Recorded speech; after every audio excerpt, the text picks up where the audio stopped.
Hello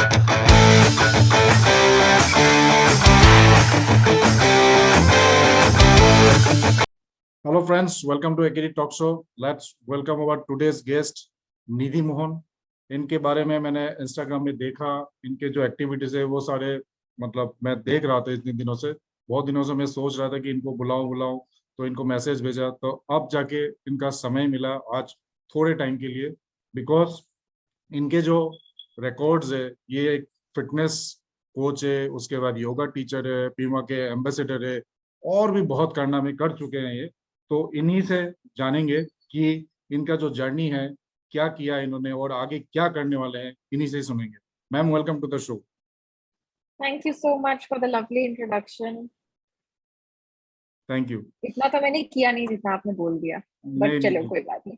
बहुत तो ma'am, आप एक फिटनेस कोच भी है, योगा इंस्ट्रक्टर भी है, तो एक एक करके आते हैं. तो ये जो फिटनेस कोच का जो जर्नी है, ये जो पैशन है, ये कहाँ से स्टार्ट हुआ, कैसे स्टार्ट हुआ? मैंने एक्सरसाइज करना शुरू किया था जब मैं टीनेज में थी. I was still in school when I started. क्योंकि वो ही टीनेज में जो सबको so I am talking about 90s because मेरी एज थोड़ी ज्यादा है. तो this is late 90s when I was a teenager. तब मैंने बिंज ईटिंग शुरू करी थी पहली बार. तो मैं फास्ट फूड खाने लगी थी, लाइक नमकीन, बिस्किट, इस पे जी रही थी मैं काफी देर तक. तो नॉट ओनली मेरा वेट तो बढ़ा ही, बट मैं बहुत अनहेल्दी हो गई. इन द सेंस मेरी हीमोग्लोबिन बहुत डाउन हो गई. एक दिन मैं स्कूल में गिर गई. तो तब पहली बार मतलब घर वालों ने डांट वांट के जैसे भी बोला था कि अपनी डाइट फिक्स करो. सो वो पहला स्टेप था जब न्यूट्रिशन कॉन्शियसनेस में आया कि हाँ नहीं, कुछ करना चाहिए, ये सही नहीं है. फिर उससे मैं दूसरे एक्सट्रीम में चली गई थी जहाँ पे मैं अब मुझे पतले होना था. तो मैंने बिल्कुल ही खाना छोड़ दिया था. तो देन आई बिकेम एनोरेक्सिक. तो मेरे भाई उस टाइम पे वर्कआउट करता था. My actually I have a history of people who have been in fitness industry. मेरे पापा भी बॉडी बिल्डर थे 1970s में. तो तब मतलब थोड़ी नॉलेज थी उनको भी, लेकिन सब डाइवर्ट हो चुके थे. अभी अभी सभी अनहेल्दी थे घर में. तो भाई ने दोबारा शुरू किया. He started with weight training. उसको भी ब्लड प्रेशर हो चुका था. वो मेडिकल कॉलेज एंटर कर रहा था and he was hypertensive and वो मेडिकल में फेल हो गया था. And my father's a doctor. So that's when he started. And when he started, after a year or so, everybody realized I was very unhealthy. तो वहां से शुरू हुआ. और वहाँ मतलब मैंने स्कूल में अच्छा खाना खाना, क्या खाना चाहिए, कार्ब्स, प्रोटीन, सब ये अवेयरनेस मुझे आना शुरू हो गई थी. And I started working out. तो मैंने वर्कआउट करना बहुत जल्दी स्टार्ट कर दिया. मतलब 16-17 की एज में I was already weight training. तो मैम, क्या डिफरेंस है योगा और फिटनेस पे? क्योंकि फिटनेस पे जैसे हम लोग फ्री हैंड एक्सरसाइज भी करते हैं, वेट ट्रेनिंग्स भी करते हैं, योगा एक डिफरेंट कैटेगरी है.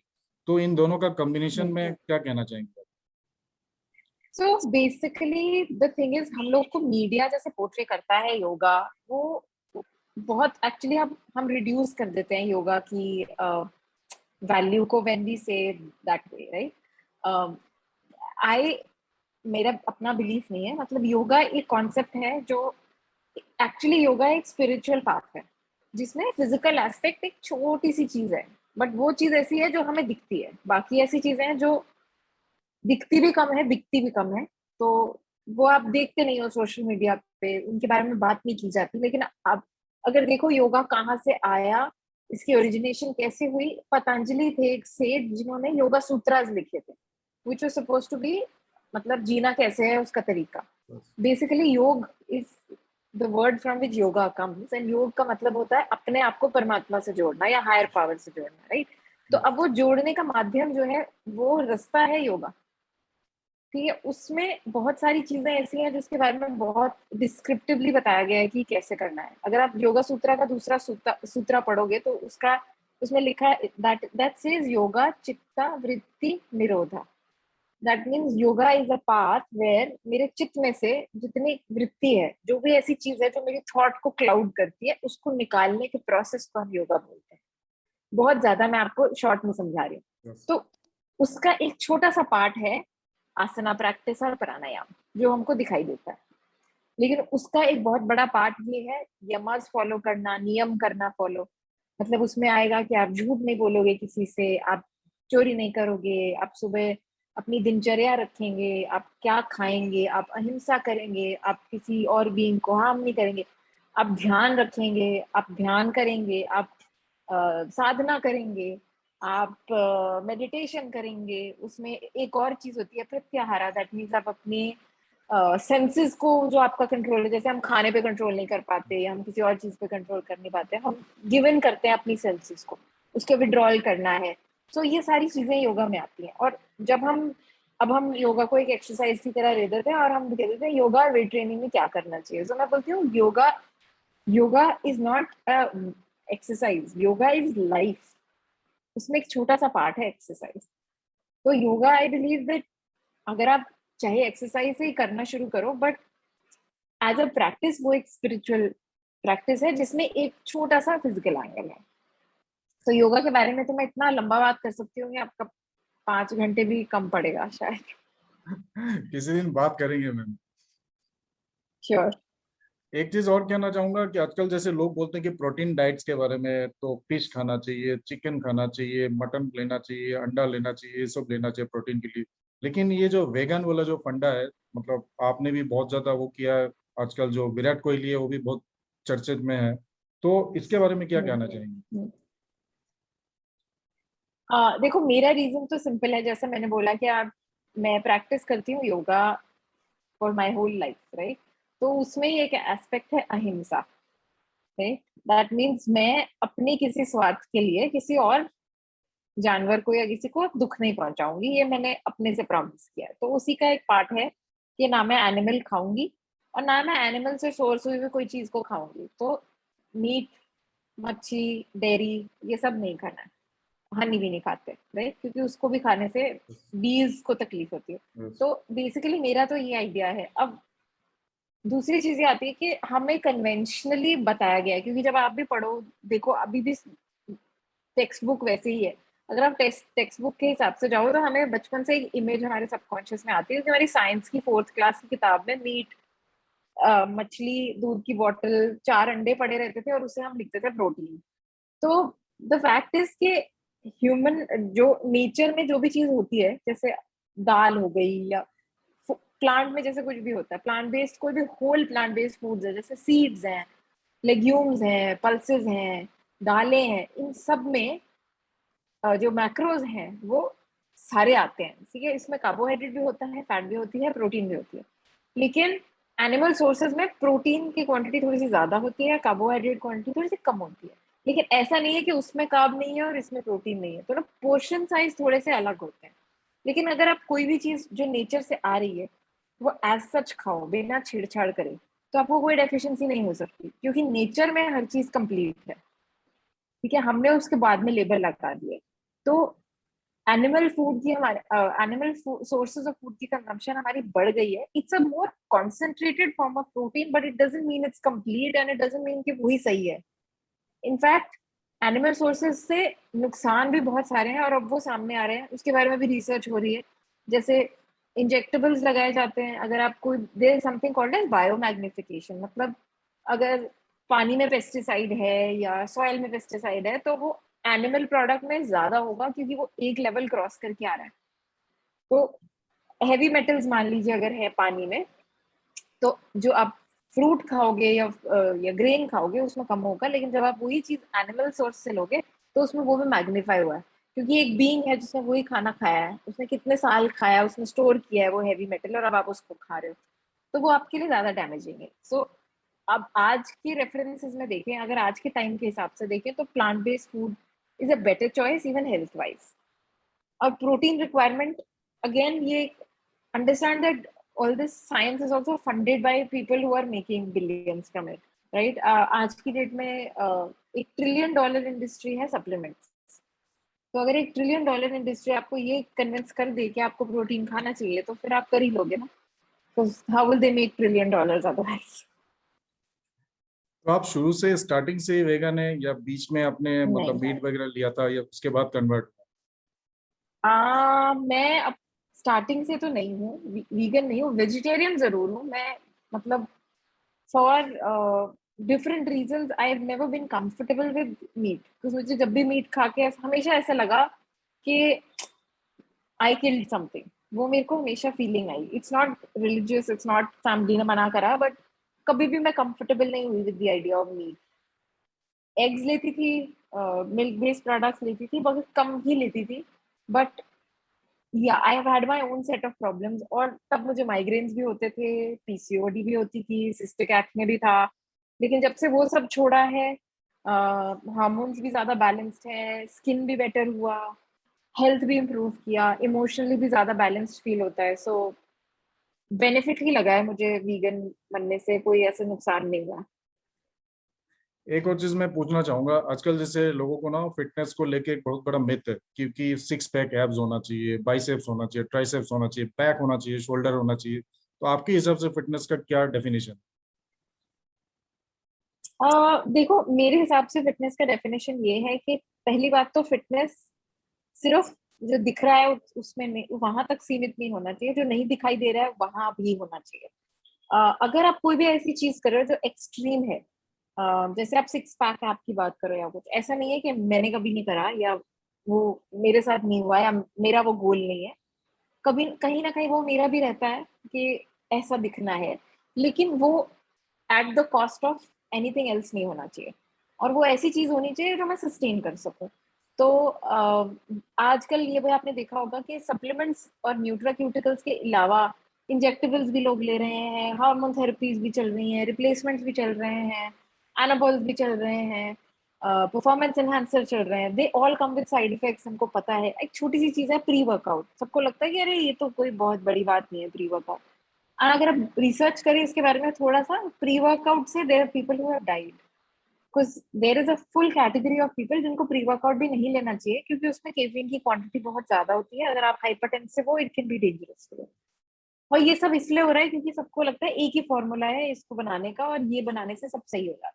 मेरे हिसाब से फिटनेस का मतलब ये है कि आप मेंटली ठीक हो, वो बहुत इंपॉर्टेंट है. आप अपने आप को कैसे देखते हो, how you perceive your self in the mirror, very important. अगर वो ही ठीक नहीं है और हमेशा आपको लगता है कि मैं I am not enough with what ever it is, तो फिर वो भी फिटनेस नहीं है. दूसरी चीज, आप बाहर से चाहे जितने मर्जी अच्छे दिखते हो, आपकी हेल्थ का लेवल क्या है. And that for that I am saying that अगर आप टेस्ट कराते हो किसी डॉक्टर से, तो क्या आ रहा है, मतलब लिवर सही चल रहा है कि नहीं, किडनी सही चल रही है कि नहीं.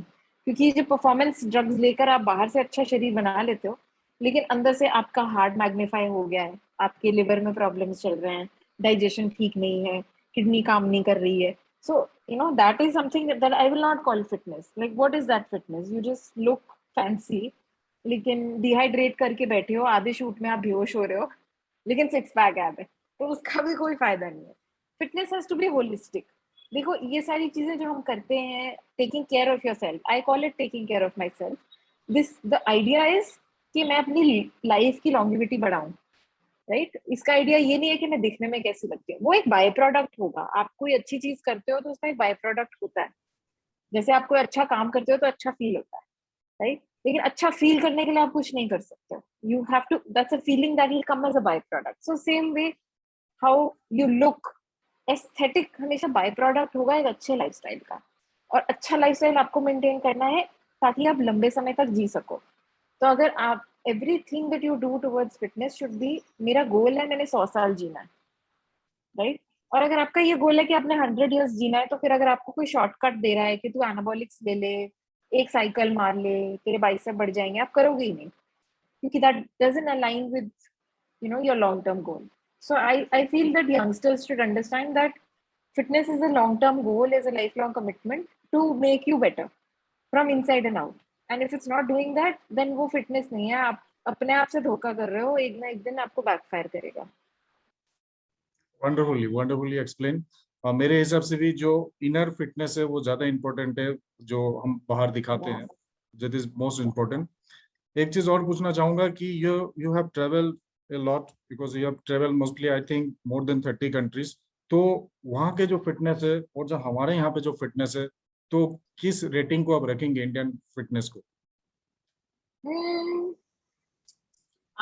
जिस जनरली एक इंडिया में इतना ट्रेंड अब थोड़ा सा चेंज हो रहा है. वहाँ बाहर की कंट्रीज में आउटडोर एक्टिविटीज का ट्रेंड थोड़ा ज्यादा होता है. क्योंकि यूजुअली पॉपुलेशन हमसे कम होती है, तो just outside the city hikes पे जा सकते हो। Most countries, you know, national park में जाना इज अ थिंग। दे मतलब वो लोग वीकेंड पे हाइक पे जाते हैं, हम लोग वीकेंड पे मॉल जाते हैं। Again it's very how it's design to be. हमारे यहाँ ट्रेंड ही नहीं है वो इतना आउटडोर एक्टिविटी करने का, या कुछ कर स्पोर्ट्स पे इतनी इंपॉर्टेंस नहीं दी जाती।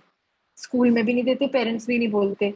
हमारे यहाँ तो वो गोल ही होता है पैदा होते ही कि डॉक्टर बनना है, इंजीनियर बनना है। तो स्पोर्ट्स पे एम्फोसिस कम है। आई थिंक स्कूल लेवल पे शुरू होता है, वो कम है। पेरेंट्स के लेवल पे कम है।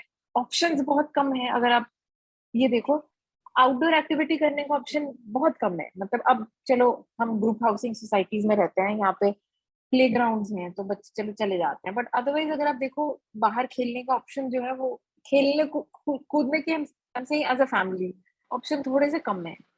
इनकरेजमेंट भी नहीं है, ऑप्शन भी नहीं है। इसलिए ऐसा नहीं है कि इंडियंस की जेनेटिक्स खराब है। आई फील दैट हमें बचपन से ही वो मौका नहीं मिलता इतना अपने आप को एग्जर्ट करने का, जबकि उनके लाइफस्टाइल में बिल्ड इन होता है। So I think that's the biggest difference that I find. बिल्कुल मैम, अभी एक छोटा सा मैं गेम खेलूंगा। I will ask sure something but the your answer should not be related to my question. If I say your favourite food, you must not say कि favourite food का नाम नहीं लेना है, कुछ और एक चीज बोलना है। It's called my. जैसे इफ आई से योर जैसे फेवरेट फूड, एक्सप्लेन आदि। if I say your favorite food, you should say something else. It should not be related to food. Give me an example, समझ नहीं आया मुझे।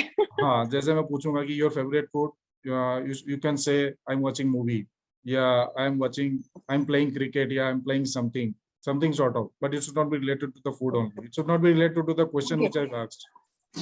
sure. Just give me a second. Huh? I Yeah, have to take the door. Yeah, okay, just a okay, second. no issue.